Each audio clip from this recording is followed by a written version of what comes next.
আমার অফিসটা চক্র দিয়েছে, খান পরিবার আমার অফিসটা চক্র দিয়েছে এবং রাস্তার ধারে বয়স্ক মানুষ, সিনিয়র মানুষ, মায়েরা, বোনেরা, দিদিভাইরা তারা নিজের গ্রামে বাড়ির সামনে দাঁড়িয়ে আছে, তাদের চায়ের দোকানে চা খাচ্ছিল, তাদেরকে মারধর করেছে, যাকে পাচ্ছে মারধর করছে।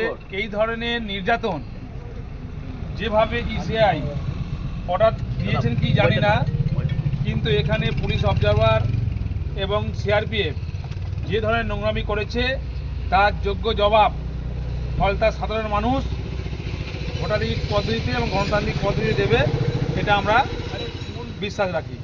সারাদিন আপনি অফিসেই থাকলেন এবং সেক্ষেত্রে আজকেও অফিসার ঘুরে বেড়ালেন, পরিচালনা করলেন অফিস থেকেই? আজকের না, আমি যতগুলো ইলেকশন করেছি প্রত্যেকটা ইলেকশন এইভাবে আমি অফিসের ভেতর থেকে কন্ট্রোল রুম খুলে আমি অফিসের ভেতর থেকে আমি ভোট পরিচালনা করি। কিন্তু বাজারে মানুষ অনেক প্রশ্ন করে যে আমি বুথে গিয়ে থ্রেট দিই, মানুষের সঙ্গে ধমকাই চমকাই, কিন্তু আপনারা সমস্ত মিডিয়ারা আজকে দেখলেন যে জাহাঙ্গীর খান কোথায় ছিল। জাহাঙ্গীর খান তার নিজের পার্টি অফিসে, এর আগেও দেখে গেছেন, আজকেও দেখে গেলেন পার্টি অফিসের মধ্যে, সেই সকাল ভোর 5টা থেকে আর আজকের এই পৌনে 6টার সময় আমি বেরিয়েছি নিজের ভোটটা দেবো বলে।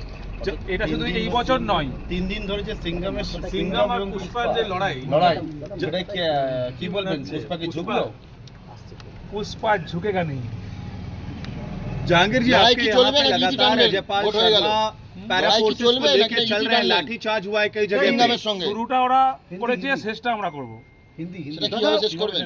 সেটা আগামী 4 তারিখের পরে আপনারা জানতে পারবেন, দেখতে পাবেন। প্রত্যেকবার একটা শব্দ খেলা হবে, খেলা কি হলো? খেলা তো হবেই। খেলা কি হলো? খেলা হবে না মানে? दादा बीजेपी पार्टी पैरा फोर्सेस द्वारा जो लाठीचार्ज